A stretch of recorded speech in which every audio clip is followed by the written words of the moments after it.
Madame, Monsieur, bonsoir. Au-delà de l'actualité, votre magazine diffusé chaque mercredi à 21h10 et jeudi à 13h40. Alors ce soir, nous parlons de ces coups d'État dans plusieurs pays d'Afrique. Le dernier en date, c'est les coups d'État au Burkina Faso, cette prise de pouvoir par la force au Burkina Faso où l'armée a pris le pouvoir. Nous allons nous atteler sur ça. Nous parlons également de la présidente tournante de l'Union africaine, de la CEAC, Félix Antoine Tshisekedi, le président de la République démocratique du Congo après l'Union africaine, a pris la tête de la CEAC. Évidemment, nous allons retourner en République démocratique du Congo pour parler de 3 ans après de la gouvernance de Félix Tshisekedi. Madame, Monsieur, nous recevons ce soir pour vous Monsieur Joseph Koy. Il est analyste politique, il est spécialiste des questions diplomatiques. Bonsoir, Monsieur Joseph Koy. Bonsoir, Madame Gisèle. Bonsoir à tous nos téléspectateurs. Merci de m'inviter. Alors, je vous ai bien présenté, analyste politique et oui, spécialiste des questions diplomatiques. Oui, je suis Monsieur Joseph, comme vous l'avez dit. Je suis analyste politique indépendant et je m'intéresse aux questions diplomatiques particulièrement. Alors, nous commençons par les coups d'État, comme je l'ai annoncé tantôt. Burkina Faso, après le Tchad, le Mali, la Guinée. Aujourd'hui, c'est le Burkina Faso où l'armée prend le pouvoir en force. Alors, quel commentaire ça vous inspire, cet énième coup d'État? Merci beaucoup, Madame Gisèle.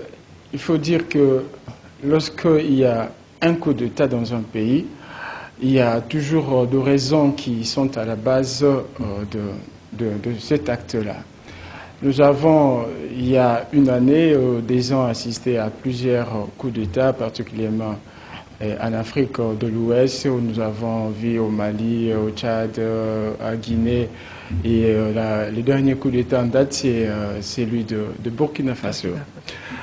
Bon, sans pour autant parler des autres coups d'État, je vais particulièrement m'intéresser à celui de Burkina Faso, où nous avons vu le lieutenant-colonel Henri-Paul Sandaogo a pris le pouvoir et aujourd'hui, messieurs Marc-Christian Kaboré est aux arrêts depuis un certain temps. Bon, il faut dire qu'il y a plusieurs causes. C'est vrai que on peut dire que c'est un vent qui a soufflé, mais quand nous analysons les faits avec un œil technique, on s'est dit qu'il y a derrière ces actes-là une main noire. La manipulation. Une main noire, bien entendu, la manipulation. Et qu'est-ce que l'on peut dire? Il faut dire que particulièrement l'Afrique de l'Ouest. L'Afrique de l'Ouest est sous la coordination, je le dis bien sûr, la coordination des puissances impérialistes occidentales. Je vois particulièrement la France. Et la France cherche toujours à assurer ses intérêts, à avoir une mainmise. Et la France a en Afrique de l'Ouest son représentant personnel qui est Alassane Dramane Ouattara. C'est Ouattara qui est en train de jouer à tous ces jeux-là et Ouattara qui est en train de tout faire pour garantir les intérêts de la France particulièrement. Bon, aujourd'hui... C'est-à-dire quoi? Quand la France ne retrouve pas ses intérêts à partir d'un gouvernement quelconque, d'un pays d'Afrique, et là où il a ses intérêts, comme vous l'avez dit... Vous savez, les pouvoirs impérialistes occidentaux, c'est vrai que visiblement on peut dire qu'elles travaillent pour l'intérêt du peuple africain, mais en réalité, l'Afrique est pour elle la marmite qui les nourrit. Okay. Ce qui veut dire que leurs intérêts sont en Afrique et à tout prix, ces puissances occidentales impérialistes cherchent à instituer une politique qui leur soit favorable. Instituer ou mettre des gens sur qui ils ont un contrôle et enfin de pouvoir, bien entendu, protéger leurs intérêts. S'ils n'ont pas contrôle et ils cherchent toujours à mettre les gens qui assurent leurs intérêts. Aujourd'hui, Roch Marc Christian Kaboré n'est plus du Burkina parce Faso. que parce qu'il y a plusieurs raisons, plusieurs causes. Les peuples burkinabés en avaient marre. Il y a quelques causes que je peux, après que j'ai analysé les faits, ressortir de ces coups d'État. C'est que,